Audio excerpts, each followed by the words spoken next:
Assalamualaikum warahmatullahi wabarakatuh. Ila hadratin Nabiyil Mustafa Sayyidina Muhammadin sallallahu alaihi wasallam wa ala alihi wa sahbihi wa dhurriyyatihi wa auladihi wa azwajihi. Thumma nakhusu khususan khasah li hadrati syekhina wa murabbi ruhina Syekh Abdul Karim Nirboyo, Syekh Marzuki Dahlan Nirboyo, Syekh Marsal Nirboyo, Syekh Ahmad Idris Marzuki Nirboyo, Syekh Tahir Marzuki Nirboyo, Syekh Barul Marzuki Nirboyo, Syekh Abdul Aziz Mansur Pecel Kuang, Syekh Farhan Jangkung Harjo, Ahmad Hasan Jangkung Harjo, Jimin Jangkung Harjo, Narsa Putra Jangkung Harjo, Mbah Sui Jangkung Harjo, Mbah Syarif, Siti Mutiah Jangkung Harjo. Annallaha yu'li darajatin fil jannah wa yu'idu alaina min barakatihim wa karamatihim wa asrarihim wa anwarihim wa ulumihim fid dini wad dunya wal akhirah. Al-Fatihah. A'udzu billahi minasy syaithanir rajim. Bismillahirrahmanirrahim. Alhamdulillahi rabbil alamin. Arrahmanir rahim. Maliki yaumiddin. Iyyaka na'budu wa iyyaka nasta'in. Ihdinas siratal mustaqim. Siratal ladzina an'amta 'alaihim ghairil maghdubi 'alaihim waladdallin. Rabbi ighfirli wa liwalidayya wa lil mu'minina amin. Bismillahirrahmanirrahim. Alhamdulillahi rabbil alamin. Wa bihi nasta'inu ala umurid dunya waddin. Wassalatu wassalamu ala sayyidil mursalin sayyidina wa habibina wa syafi'ina wa qurrati a'yunina wa maulana Muhammadin sallallahu alaihi wasallam. Rabbi shrah li sadri wa yassir li amri wahlul 'uqdatam min lisani yafqahu qawli, amma ba'd. Qala Allah ta'ala fi kitabihil karim, a'udzu billahi minasy syaithanir rajim. Wa'budullaha wa la tusyriku bihi syai'an wa bil walidaini ihsana wa bidhil qurba wal yatama wal masakin wal jari dhil qurba wal jaril junubi was sahibi bil jambi wa ibnis sabili wa ma malakat aymanukum. Innallaha la yuhibbu man kana mukhtalan fakhura. Wa qala Rasulullah sallallahu alaihi wasallam, khairukum anfa'ukum linnas. Al-Hadits. Ibu-ibu yang dirahmati oleh Allah, alhamdulillahirabbil alamin. Segala puji mari kita panjatkan kehadirat Allah Subhanahu wa taala atas segala nikmatnya, atas segala karunia-Nya. Tiada henti-hentinya kita bersyukur, karena tiada henti-hentinya Allah memberikan nikmat kepada kita, Allah memberikan karunia kepada kita, sehingga kita bisa berkumpul dalam acara, dalam rutinan pengajian kita yang insya Allah diberkahi oleh Allah Subhanahu wa ta'ala. Salawat serta salam semoga selalu tercurahkan kepada junjungan kita Nabi Agung Nabi Muhammad sallallahu alaihi wasallam, di mana salawat kita terus mengalir kepada baginda Nabi, di mana bibir kita selalu basah dengan salawat kepada kanjeng Nabi, di mana tiada henti-hentinya kita memuji kepada baginda Nabi Muhammad sallallahu alaihi wasallam biqaulina Allahumma salli ala sayyidina Muhammad wa ala ali sayyidina Muhammad. Ibu-ibu yang dirahmati oleh Allah, dalam Al-Quran Allah berfirman, wa'budullaha wa la tusyriku bihi syai'an wa bil walidaini ihsana. Dalam pembukaan ayat ini Allah lengkap dalam sebuah ayat menerangkan tentang dua hal yang menjadi kunci hidup semua manusia. Kalau kita ingin ringkas, ibu-ibu, manusia hidup di dunia yang ingin bahagia, dan kelak manusia akan kembali ke akhirat dan ingin pula bahagia, kuncinya cuma dua, ibu-ibu.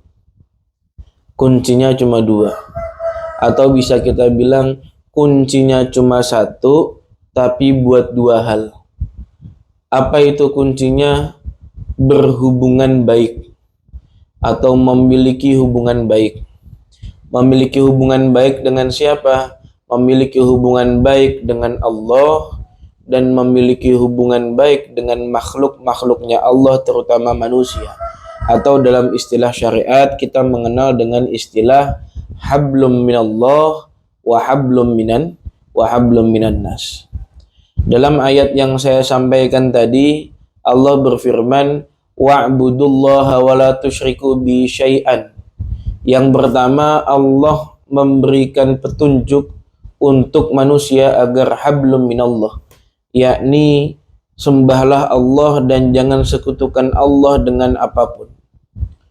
Kemudian ayat selanjutnya Allah menerangkan terkait hablum minan nas, yakni berbuat baik atau berhubungan baik dengan semua manusia. Yakni pertama Allah memerintahkan kita wabil walidaini ihsana, dengan orang tua kita harus baik, harus patuh, harus berbakti, harus mengabdi. Wabidil qurba wal yatama, yang kedua kita disuruh berbuat baik dengan sanak saudara dan kerabat. Jadi yang paling tinggi perbuatan baik kita atau niat baik kita itu semuanya harus kita serahkan kepada orang tua kita, yang paling tinggi.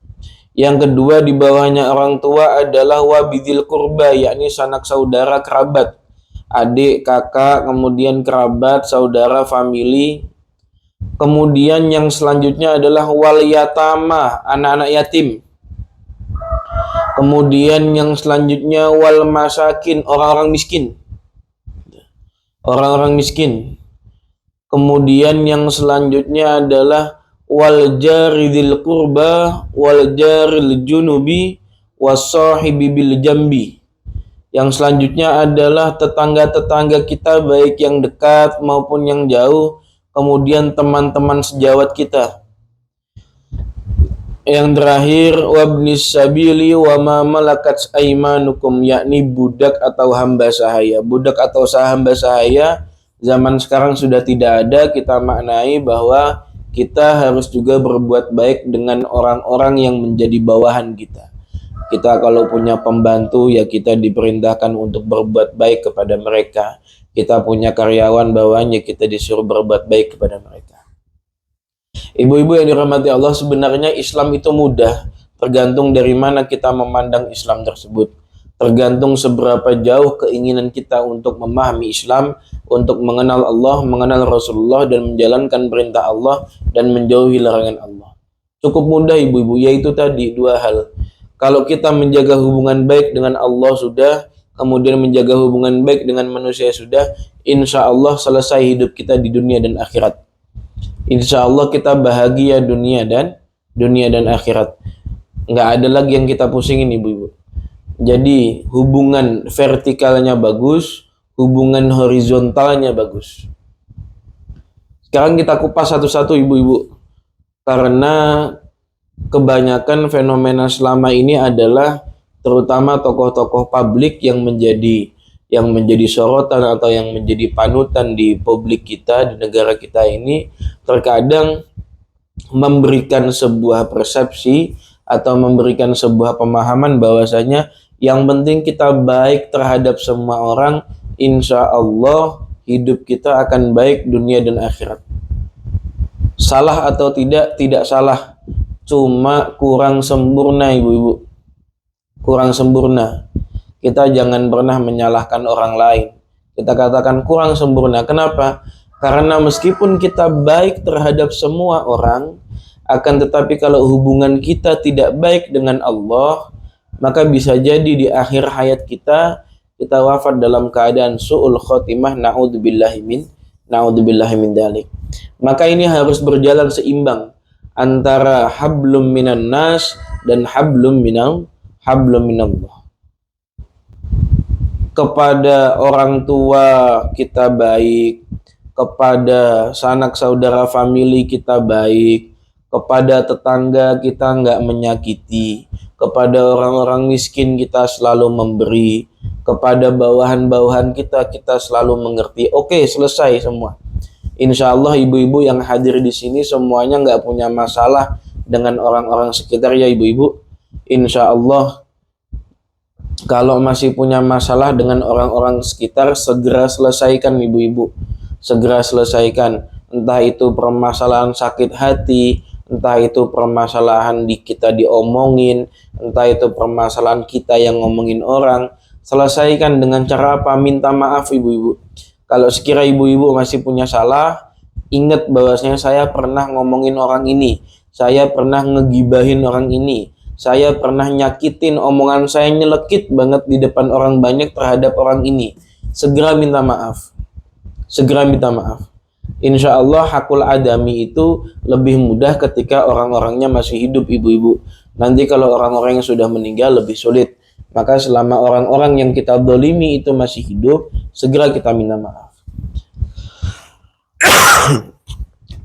Dan untuk hablum minan nas ini ibu-ibu, hubungan baik kepada sesama manusia tidak hanya agama saja yang mengajarkan. Bukan hanya agama Islam saja yang mengajarkan. Semua agama itu mengajarkan hablum minan nas yang baik, yakni pergaulan bersama manusia-manusia dengan cara yang baik.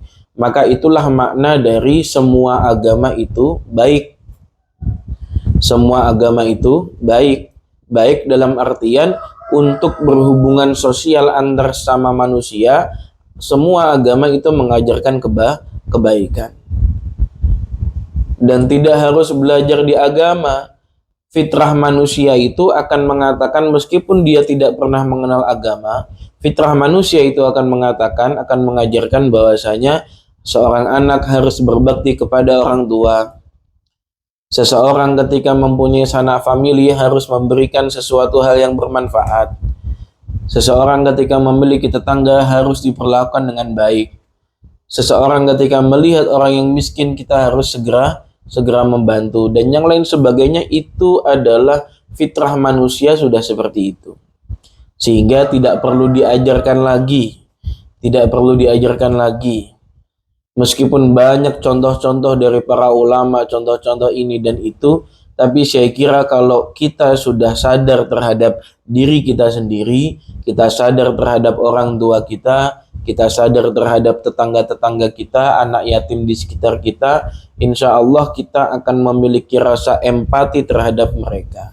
Kita akan memiliki rasa hormat takdim kepada orang tua kita dan yang lain sebagainya. Yang kita bahas sekarang adalah hablum minallah ibu-ibu. Allah mengatakan wa'budullaha wa la tusyriku bihi syai'a. Sembahlah kalian semua kepada Allah dan jangan sekutukan Allah dengan sesuatu apapun. Lah permasalahannya di sini ibu-ibu, kebanyakan atau mayoritas orang memaknai kata-kata wa'budullah, sembahlah Allah, itu maknanya adalah sholat. Padahal yang dimaksud menyembah Allah itu bukan hanya sholat. Hakikat dari makna menyembah Allah itu adalah kita mengakui bahwasanya Allah itu adalah Tuhan kita.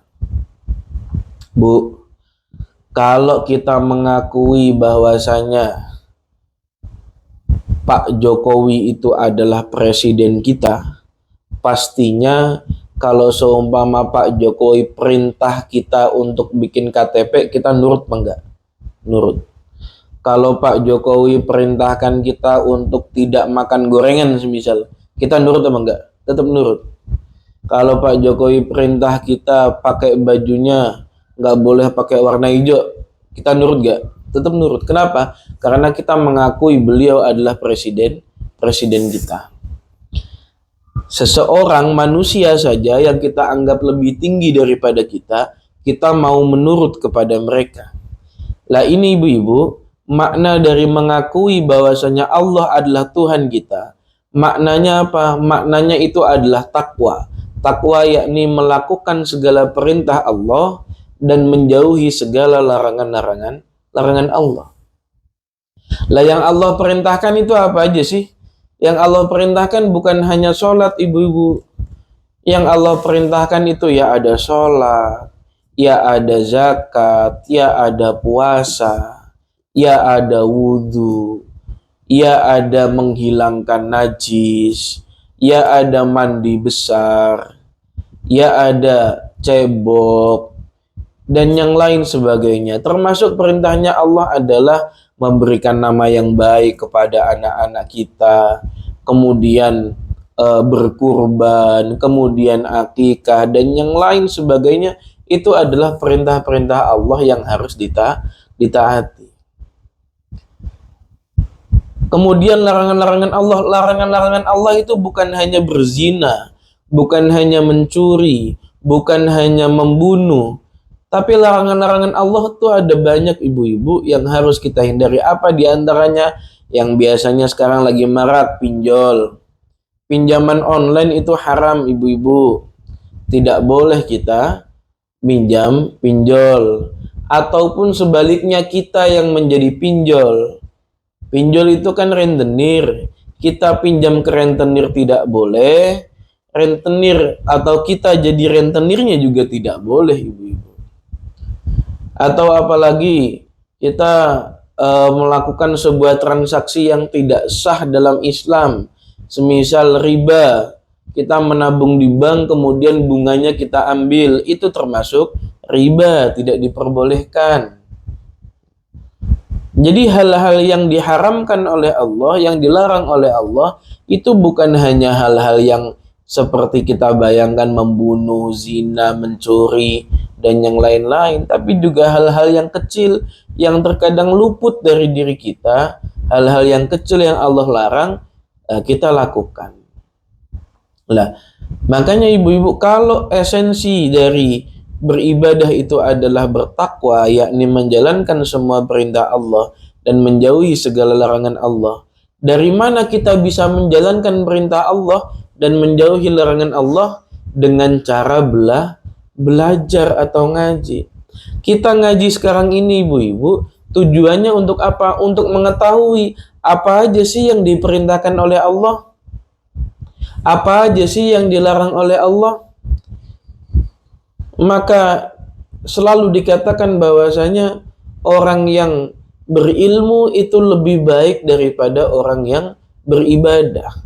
Orang yang belajar satu masalah keagamaan itu lebih utama daripada orang yang semalam suntuk dia sholat qiyamul lail, sholat tahajud, sholat witir, sholat tasbih, sholat hajat. Lebih baik orang yang belajar satu masalah. Kenapa? Karena ilmu yang dia miliki itu bisa memperbaiki dan meningkatkan kualitas ibadahnya. Sedangkan orang yang hanya beribadah saja tanpa didasari oleh ilmu, maka ibadahnya itu berpotensi besar akan menurun dan berpotensi besar tidak diterima oleh Allah Subhanahu wa ta'ala. Kenapa? Syarat rukunnya tidak terpenuhi.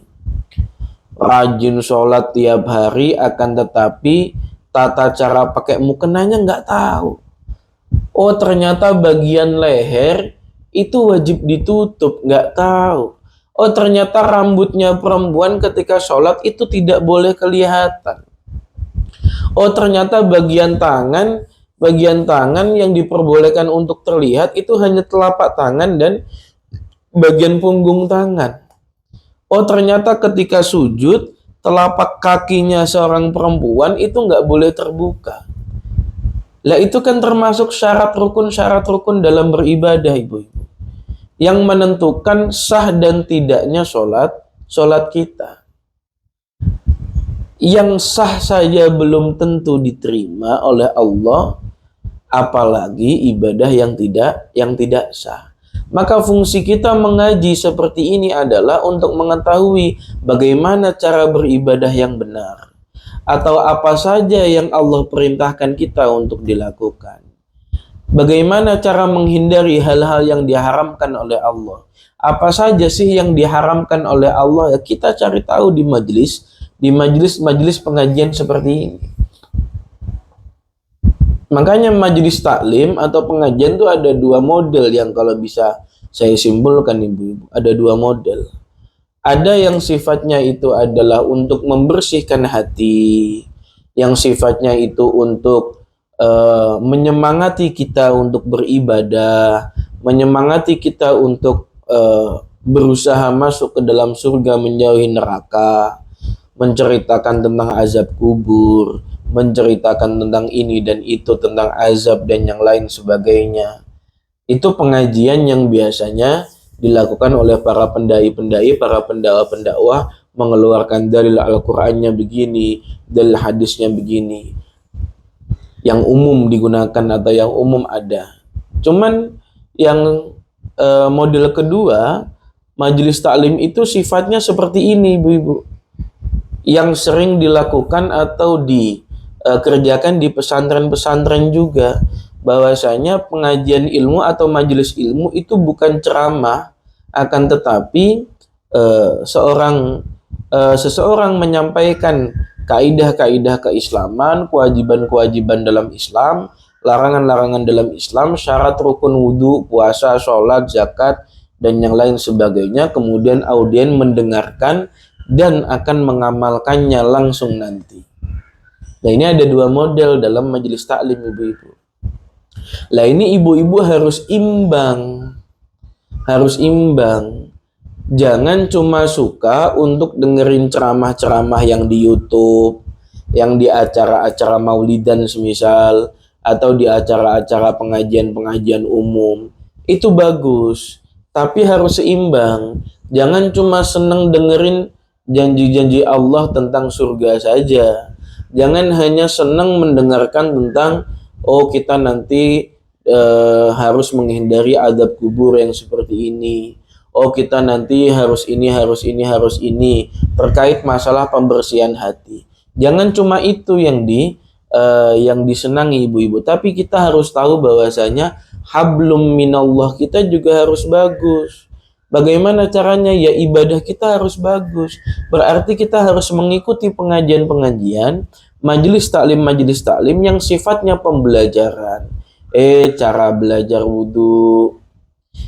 Wudhu itu bagaimana sih? Batas bagian wajah yang harus kita basuh itu yang bagian mana?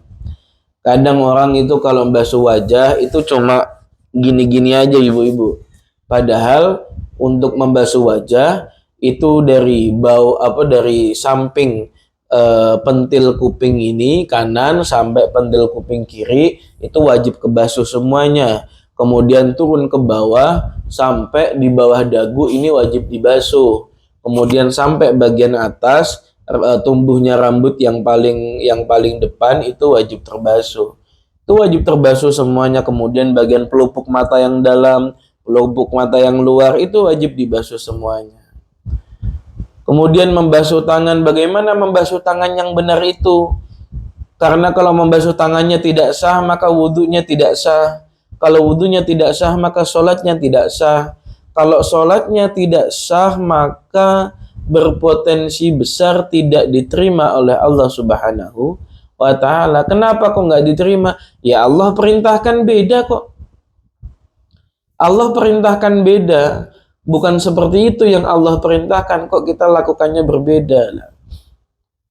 Bagaimana cara membasuh tangan yang benar? Membasuh tangan itu semua bagian tangan sampai ke atas sikut ibu-ibu, bukan sampai di bawah sikut.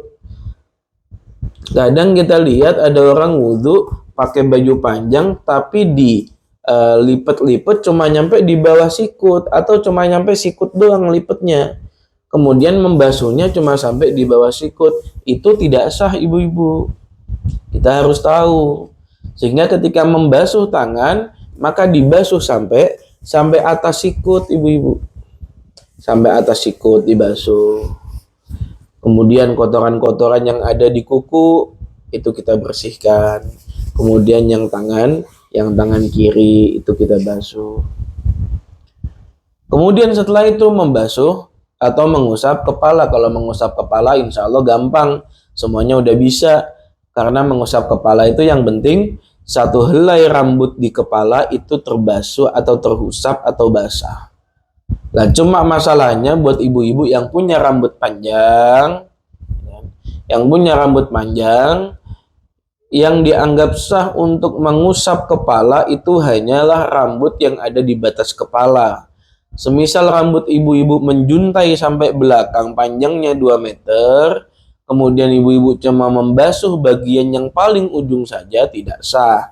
Kenapa? Karena rambut ibu yang di bawah itu tuh sudah keluar dari batas kepala. Kemudian apalagi telinga itu ternyata telinga hukumnya sunnah. Telinga hukumnya sunnah. Kemudian berarti yang wajib terakhir adalah membasuh kaki. Bagaimana cara membasuh kaki? Batasnya sampai mana? Oh, ternyata batasnya sampai di atas mata kaki. Kalau membasuh kakinya cuma yang bagian bawah mata kaki saja tidak sah. Kemudian telapak kakinya juga harus bersih. Ketika ada kotoran yang menempel, sekira air tidak bisa masuk, maka tidak sah. Lah, pembelajaran ini ibu-ibu itu dalam rangka untuk melaksanakan perintah Allah. Kemudian kita dapat dikatakan sebagai orang yang beribadah kepada Allah, sehingga kita bisa dikategorikan sebagai orang yang bertakwa kepada Allah, sehingga kita memenuhi hablum minallah. Dan masih banyak ibu-ibu yang harus kita pelajari sedikit demi sedikit. Makanya dari beberapa tahun kita mulai pengajian fikih kita, kadang saya pakai kitab Safinatun Najah, bahas tentang wudhu, bahas tentang sholat, bahas tentang puasa. Tapi terkadang saya pakai kitab yang satunya membahas apa?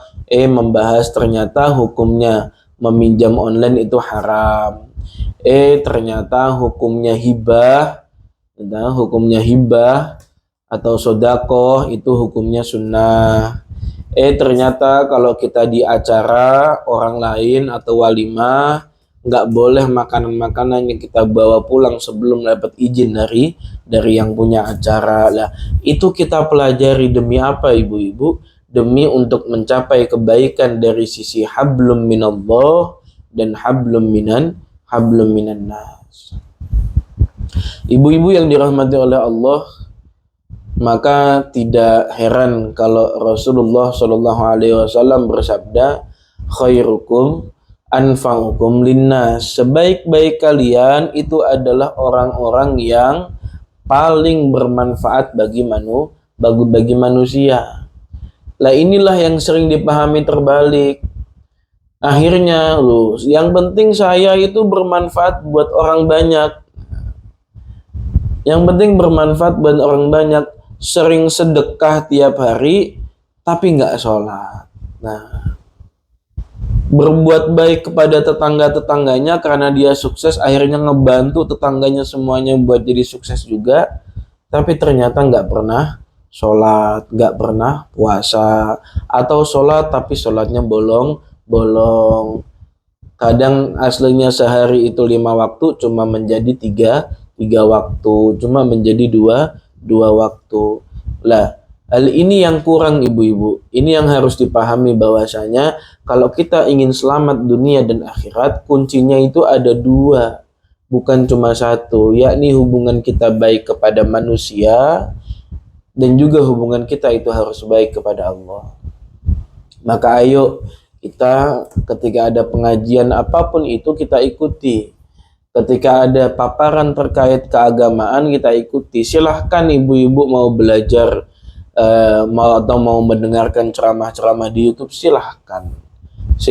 Cuma biasanya ceramah-ceramah di YouTube itu ya seputar itu ibu-ibu, terkait hablum minan nasnya, terkait baik kepada sesama manusianya, terkait masalah sosialnya dan yang lain sebagainya.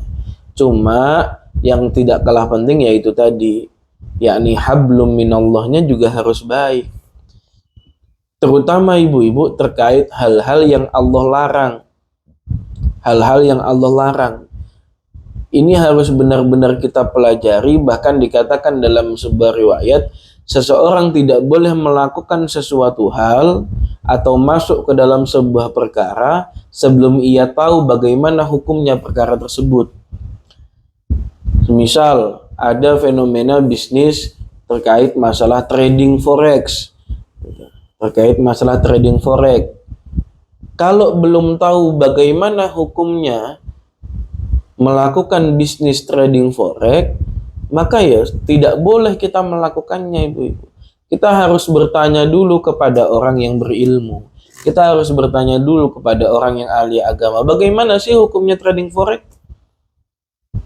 Kalau dia mengatakan iya boleh karena sesuai dengan ini, silahkan.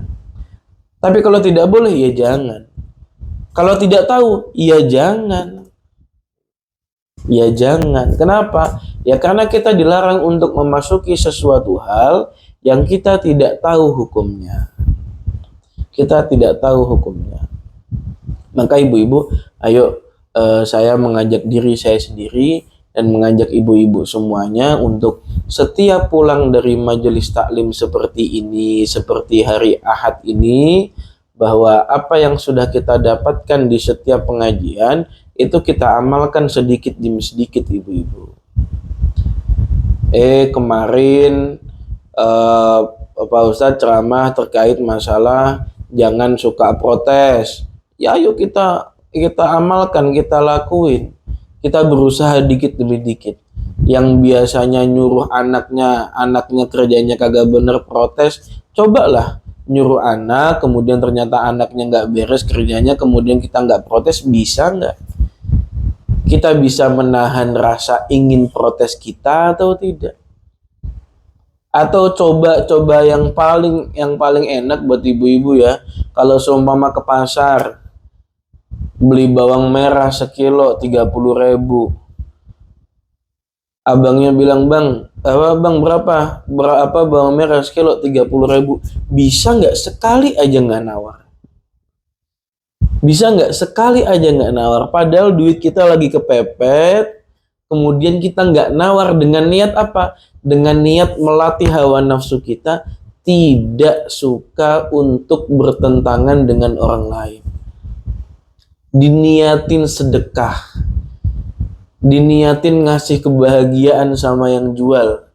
Karena kebahagiaan bagi seorang penjual adalah, terutama penjual sayur, ketika dia menjual sayurnya kemudian tidak ditawar. Coba bisa nggak kita seperti itu? Kemarin Pak Ustadz bahas masalah maulid dan sholawat, masalah memberikan sumbangan atau bukan sumbangan, memberikan sesuatu hal yang bermanfaat buat maulid.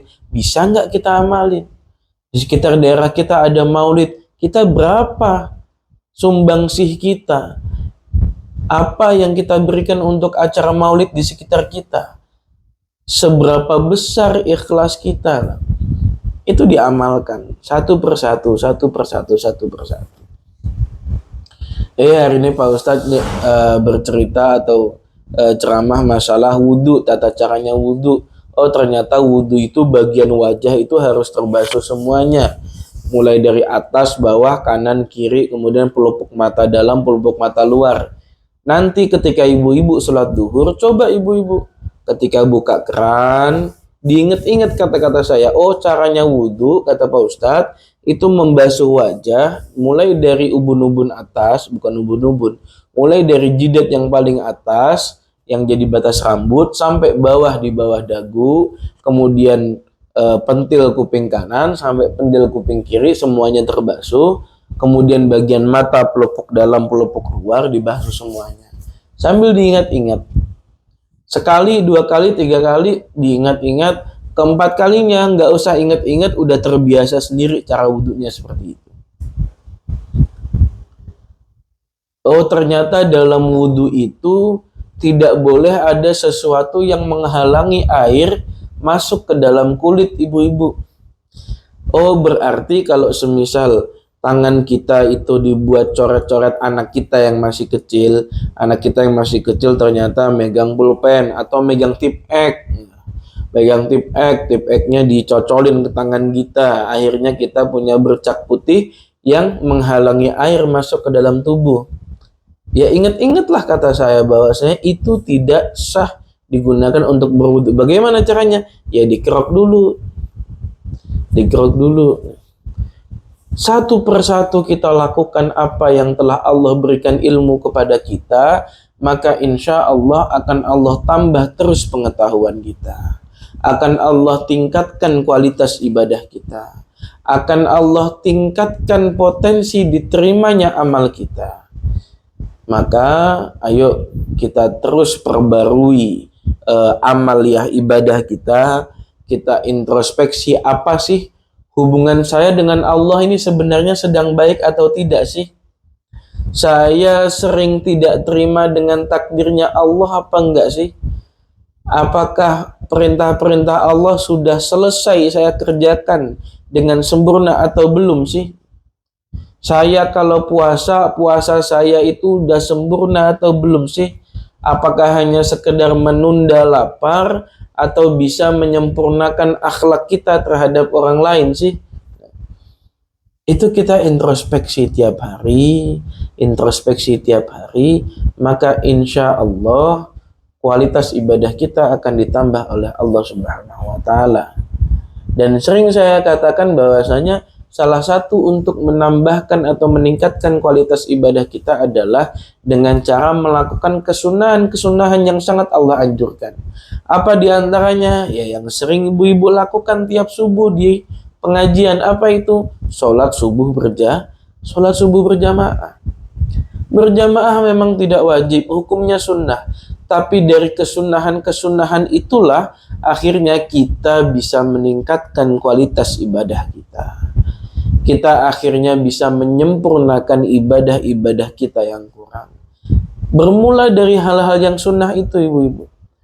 Coba bayangkan, ibu-ibu kalau seumpama berangkat jamaah subuh, setiap langkah yang ibu-ibu langkahkan, kaki ibu yang ibu langkahkan, setiap langkah itu akan mendapatkan pahala 10 kali lipat atau 10 derajat pahala. Itu satu langkah. Tinggal berapa langkah ibu-ibu dari rumah sampai pengajian. Itu baru langkahnya ibu-ibu. Belum yang kedua terkait nanti ibu-ibu kalau berjamaah subuh maka pastinya akan melaksanakan sholat qobliyah subuh. Itu ada kesunahan tersendiri. Belum nanti ibu-ibu melantunkan dzikir bersama-sama. Sudah dapat pahala lagi. Kemudian ibu-ibu nanti setelah sholat berjamaah ada dzikir bersama, dapat pahala lagi. Setelah dzikir bersama ada doa bersama, dapat pahala lagi. Kemudian setelah dzikir bersama salam-salaman dengan jamaah-jamaah yang lain, itu dapat pahala lagi. Kita senyum dengan tetangga, kita senyum dengan sesama jamaah ketika sholat subuh berjamaah, mendapatkan pahala lagi. Lebih dari 10 pahala, lebih dari 10 jenis pahala yang kita dapat ibu-ibu ketika kita sholat subuh berjamaah. Tapi kalau kita sholat sendirian, udah kadang males bangunnya, kemudian sholatnya nggak fokus karena ngantuk, kemudian yang nggak qobliyah subuh, nggak dikiran sebelum sholat, dikiran setelah sholat kagak ada, nggak bisa senyum terhadap tetangganya, sehingga pahala yang dapat ya hanya pahala untuk sholat subuhnya itu saja, tidak mendapatkan pahala-pahala yang lain. Maka ibu-ibu, selain kita meningkatkan semangat kita dalam beribadah wajib, ibadah sunnah juga harus kita perhatikan. Kemudian yang kedua yang bisa meningkatkan semangat atau meningkatkan kualitas ibadah kita apa ibu-ibu? Yakni yang sering saya katakan, melantunkan sholawat kepada baginda Nabi Muhammad Sallallahu Alaihi Wasallam. Yang paling pendek yang biasanya saya ajarkan, Sallallahu ala Muhammad, Sallallahu ala Muhammad, Sallallahu ala Muhammad, Sallallahu ala Muhammad. Sehari 1000 kali untuk satu orang, insya Allah kualitas ibadah kita akan selalu ditambah oleh Allah Subhanahu wa Ta'ala. Maka ayo ibu-ibu jangan malas. Allah telah kasih kesempatan buat kita untuk ngaji, jangan malas ngaji. Kalau seumpama kita ada gawean, kalau seumpama kita ada kegiatan lain, kalau sekira bisa dilakukan ntar aja, kita berangkat ngaji. Ngaji paling berapa jam sih? Ngaji paling berapa jam? Ngaji mentok-mentok ya paling 2 jam. Mentok 2 jam. Kita kalau nonton YouTube, kalau nonton TV, kalau ngerumpi sama tetangga, kalau ngomongin orang, kadang biasanya bisa sampai berjam-jam. Maka alangkah baiknya waktu yang Allah kasih kepada kita, umur yang Allah kasih kepada kita dedikasikan, kita luangkan, bahkan kita serahkan untuk beribadah kepada Allah Subhanahu wa Ta'ala dengan cara ikut pengajian, dengan cara berjamaah, dengan cara ikut waqiahan, ikut yasinan, ikut maulidan. Insya Allah akan mudahkan kita jalan untuk menuju surganya. Amin amin ya rabbal alamin. Ibu-ibu yang dirahmati oleh Allah, ayo kita sama-sama berdoa, mudah-mudahan sepulang dari pengajian ini kita bisa membawa ilmu yang penuh berkah dan manfaat. Mudah-mudahan sepulang dari pengajian ini, berkah dari pengajian ini, mudah-mudahan semua hajat-hajat kita itu dilunasi atau dikabulkan oleh Allah Subhanahu wa Ta'ala. Mudah-mudahan yang sedang sakit, mudah-mudahan disehatkan, disembuhkan oleh Allah Subhanahu wa Ta'ala. Mudah-mudahan yang sedang kesusahan diangkat kesusahannya oleh Allah Subhanahu wa Ta'ala, dan semua hajat-hajat baik hajat dunia dan akhirat, mudah-mudahan Allah kabulkan semuanya dengan berkah pengajian ini. Ala hadhihi niyyah wa ala kulli niyatin salihah wa ila hadratin nabi al-fatihah. A'udzu billahi minasyaitonir rajim. Bismillahirrahmanirrahim. Alhamdulillahi rabbil alamin. Ar-Rahmanir Rahim. Maliki yaumiddin.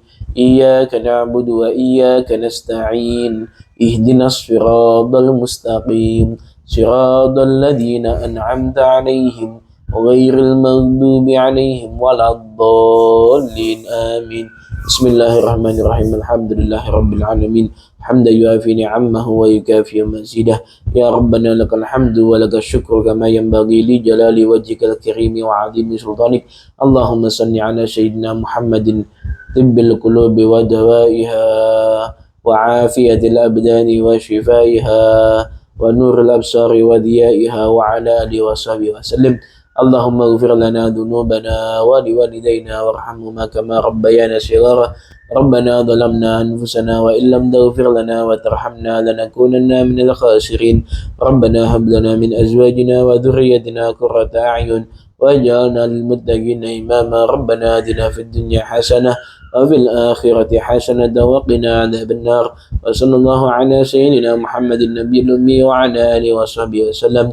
Subhana rabbika rabbil izzati amma yasifun wa salamun alal mursalin walhamdulillahi rabbil alamin. Kurang lebihnya mohon maaf. Wal afu minkum. Assalamualaikum warahmatullahi wabarakatuh.